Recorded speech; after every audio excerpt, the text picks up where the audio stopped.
இந்தியால யாருக்கு வேண்டுமானாலும் உள்துறை அமைச்சரை சந்திப்பதற்கு அனுமதி இருக்கு. அது உள்துறை அமைச்சரும் சந்திக்கிறாங்க.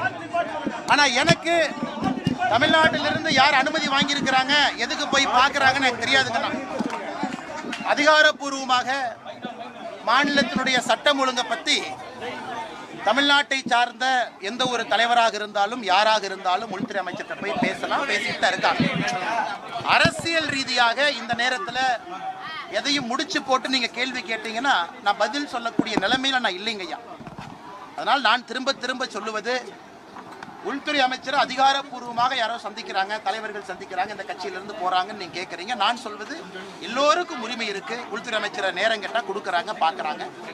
ஒருவேளை சந்திப்பு நடந்த பிறகு ஸ்பெசிஃபிக்காக ஒரு கேள்வி கேட்டீங்கன்னா நான் பதில் சொல்றேன். ஆனால் இன்னைக்கு நான் சொன்னா அது தவறா போயிடும். இல்லைன்னா நான் யாருமே முடிச்சு போடல. ஒரு இன்றைய சந்திப்பு அப்படிங்கிறது அதிமுக பாஜக கூட்டணி பேச்சுவார்த்தைக்கான தொடக்கம். இன்னும் விரைவில் ஒரு 10 நாட்களுக்குள் அதற்கான அறிவிப்பும் வெளியாகும்னு நம்ப தகுந்த வட்டார செய்திகள் வெளிவருது. அண்ணன் ஜெர்னலிஸ்ட் நண்பர் அண்ணனுடைய அறிவை நான் இங்கே பரிசோதிக்கலை.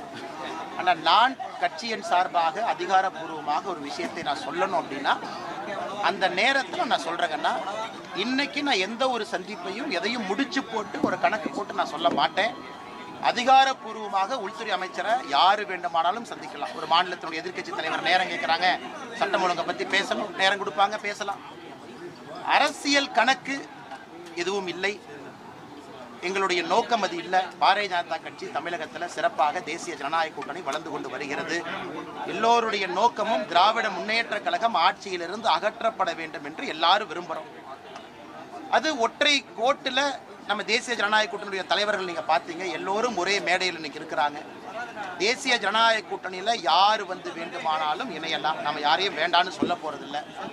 அதிகாரப்பூர்வமாக உள்துறை அமைச்சரை யார் வேண்டுமானாலும் சந்திக்கலாம். அவர்களையும் உள்துறை அமைச்சர் வேண்டாம் என்று சொல்ல போவது. அரசியல் சதுரங்கத்தில் காய்கள் எந்த பக்கம் வேண்டுமானாலும் எப்போது வேண்டுமானாலும் நகரலாம் அல்லது நகர்த்தப்படலாம் அப்படியா?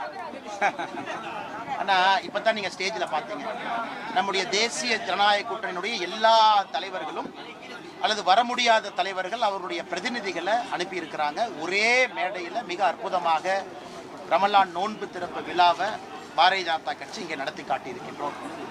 இஸ்லாமிய சொந்தங்களோடு எப்பொழுதும் பாரதிய ஜனதா கட்சி இருக்கும் என்பதை நாம் தொடர்ந்து உணர்த்தி கொண்டிருக்கின்றோம். இப்போ இந்த நோன்பு விழாவை பார்த்து நம்முடைய முதலமைச்சர் அவர்கள் மாண்புமிகு ஐயா மு.க. ஸ்டாலின் ஐயா பொறாமப்படுற அளவுக்கு இந்த விழா நடந்திருக்கு. அது எப்படி பிஜேபி நடத்தலாம்? இதனை முதலமைச்சர் பேசுகிற வேலையா? நீங்கள் நடத்துறீங்க, நாங்கள் நடத்துகிறோம். எங்களுடைய கட்சியில் இஸ்லாமிய சொந்தங்கள் இருக்கிறாங்க. இஸ்லாமிய சொந்தங்கள் எங்கள் கட்சியை வழி நடத்துகிறாங்க. அப்படி இருக்கும் பொழுது திமுகவுக்கு யாராவது பட்டா போட்டு கொடுத்துருக்குறாங்களா? தமிழ்நாட்டில் இஸ்லாமிய சொந்தங்களுக்கு நோன்பு திறப்பு விழா திமுக மட்டும்தான் நடத்தணும்னு ரெஜிஸ்டர் ஆஃபீஸில் பத்திரம் போட்டு ஐயா மு.க. ஸ்டாலின் அவர்கள் அறிவாலயத்தில் ஒட்டி வச்சிருக்காங்கன்னா இதெல்லாம் அவருடைய வைத்தறிச்சலை காட்டுது. இஸ்லாமிய சொந்தங்கள் இன்னைக்கு ஐயா மோடி அவர்களுடைய தலைமை ஏற்றுக்கிட்டாங்க. மோடி அவர்கள் செய்திருக்கக்கூடிய வேலைகளை பார்க்குறாங்க. இதையெல்லாம் பார்த்து தமிழகத்தினுடைய முதலமைச்சர் ஐயா ஸ்டாலின் அவர்கள் பொறாமப்படுறாங்க. இப்போ நாங்கள் பேட்டி கேட்கும்போது கூட திரு டிடிவி தினகரன், திரு ஓபிஎஸ் 2 பேருமே என்ன சொன்னாங்க அப்படின்னா, அதிமுகவினுடைய அனைத்து அணிகளும் ஒன்றாக இணைய வேண்டுமா அப்படின்னு கேட்டேக்கு எல்லோருடைய விருப்பம் அதானே அப்படின்னு தான் சொல்கிறாங்க. ஆனால் இன்னைக்கு பாருங்கள், மேடையில் நம்ம அண்ணன் டிடிவி அவர்கள், அண்ணன் ஓபிஎஸ் அவர்கள்லாம் நம்மோடு இணைஞ்சு பயணிக்கிறாங்க. ஒரு வலிமையான ஒரு தேசிய ஜனநாயக கூட்டணி உருவாவதற்கு காரணமாக ஐயா ஓபிஎஸ் அவர்கள், அண்ணன் டிடி அவர்கள், எல்லா தலைவர்கள் இருக்கிறாங்க. நீங்க குறிப்பிட்ட 2 பேரை கேட்டனால தலைவர்கள் பேரை சொல்றாங்க. அதனால வருகின்ற காலத்துல திராவிட முன்னேற்ற கழகத்தை வீழ்த்த வேண்டும். அது கண்டிப்பா வீழ்த்தப்படும். அதற்கு தமிழக மக்கள் என்ன நினைக்கிறாங்க? ஒரு அணியாக திரண்டுவாங்க. ஒரு அணியாக நாங்கள் திரண்டு நிற்கின்றோம். நாங்கள் யாருக்கும் எதிரி இல்லை. அதனால தான் ஏற்கனவே சொல்லியிருக்காங்கன்னா, தேசிய ஜனநாயக கூட்டணியில எந்த ஒரு கட்சியும் எந்த ஒரு தலைவரும் தாராளமா வரலாம், திமுகவை வீழ்த்த வேண்டும் என்று நினைத்தால். இந்த தேர்தல் களம் எப்படி இருக்குன்னு நினைக்கிறீங்க? ஏற்கனவே சொன்னது போலீங்கன்னா, தமிழக அரசியல் வரலாற்றில் ஒரு மிக வித்தியாசமான தேர்தல் களம். வலிமையான கட்சிகள் 4-5 கூட்டணிகளாக இன்னைக்கு உருவாயிருக்கு. திமுக தலைமையிலான கூட்டணி, அதிமுக தலைமையிலான கூட்டணி, பாஜக தலைமையிலான தேசிய ஜனநாயக கூட்டணி, அண்ணன் சீமான் அவர்கள், அண்ணன் விஜய் அவர்கள். இன்னைக்கு 5 முனை போட்டி. இந்தியாவில் எங்கேயுமே 5 முனை போட்டியை நம்ம யாரும் பார்த்தது கிடையாது. எல்லாரும் வலிமையானவங்க தான். அண்ணன் சீமான் அவர்களும் அவருடைய வாக்கு வந்தியை தொடர்ந்து காட்டிக்கிட்டு இருக்காங்க. அது இடைத்தேர்தலாக இருந்தாலும் சரி, பாராளுமன்ற தேர்தலாக இருந்தாலும் சரி, சீமான் அண்ணன் தயாராக இருக்கிறாங்க. அதே போல் அண்ணன் விஜய் அவர்கள் புதிதாக வந்திருக்கிறாங்க. அவர்களும் நாங்களும் இன்னைக்கு பெருசா இருக்கிறோம் அப்படின்னு தொடர்ந்து பேசுறாங்க. 5 முனை போட்டி தமிழகத்துக்கு நல்லதா எனக்கு தெரியாது. பத்திரிகை நண்பர்கள், பொதுமக்கள் நீங்க சொல்லணும். 5 முனை 3 முனையாக மாற வாய்ப்பு இருக்கா எனக்கு தெரியாதுங்கண்ணா. அடுத்த 8 மாத காலத்துல இந்த 5 முனை எப்படி போகுது நம்ம பார்ப்போங்கண்ணா. அலையன்ஸ் எப்படி போயிட்டு இருக்கு? அலையன்ஸ்க்கான பேச்சு அண்ணா நீங்க பாத்தீங்களா ஸ்டேஜ்ல எல்லா அலையன்ஸ் தலைவர்களும் ஸ்டேஜில் இருந்தாங்க, எல்லாரும் இருந்தாங்க. பாரதிய ஜனதா கட்சியினுடைய இஸ்லாமிய சொந்தங்களுக்கு நோன்பு திறப்பு விழா தேசிய ஜனநாயக கூட்டணி எவ்வளவு பிரம்மாண்டமான நிகழ்வு நீங்க பார்த்தீங்க. நம்மை பொறுத்தவரை பரஸ்பரம் விட்டு கொடுத்து அனுசரித்து தான் எல்லாரும் பயணம் செய்து கொண்டிருக்கின்றோம். அது கூட்டணியினுடைய மிக முக்கியம். சின்ன கட்சி பெரிய கட்சி என்று எப்பொழுதும் நாங்கள் பார்த்தது கிடையாது. எல்லோரையும் சமமாக தான் நடத்துகிறோம். வருகின்ற காலத்தில் தேசிய ஜனநாயக கூட்டணி இன்னும் பெரிதாகும், விரிவாகும். ஒரே நோக்கம் என்னன்னா திராவிட முன்னேற்ற கழகத்தை வீழ்த்த வேண்டும். ஓகேவா?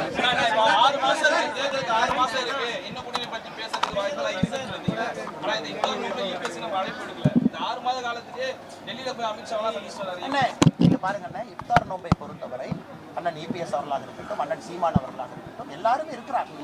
இன்னைக்கு தேசிய ஜனநாயக கூட்டணி இன்னைக்கு யார் இருக்காங்களோ எல்லோரும் சேர்ந்து இந்த இஃப்தார் நோன்பை நடத்திருக்கோம். நாளைக்கு அண்ணன் டிடிவி அவர்கள் நடத்துறாங்க இஃப்தார் நோன்பு, அதில் நானும் பங்கேற்கின்றேன். இன்னைக்கு யார் நம்ம கூட்டணியில் தலைவர்கள் இருக்கின்றோமோ எல்லாருமே பரஸ்பரம் ஒருவருக்கொருவர் பேசி இதை நடத்துகிறோம். எல்லோரும் இஸ்லாமிய சொந்தங்களுக்கு ஒரே செய்தியை சொல்கிறோம். திமுக காரங்க மட்டும் பட்டா போட்ட மாதிரி இங்கேயும் சுற்றிக்கிட்டு இருக்காங்க, அவங்களை நம்பாதீங்க. திராவிட முன்னேற்ற கழகம் செய்திருக்கக்கூடிய தவறுகளை, துரோகங்களை பட்டியலிட்டு காட்டிக் கொண்டிருக்கின்றோம்.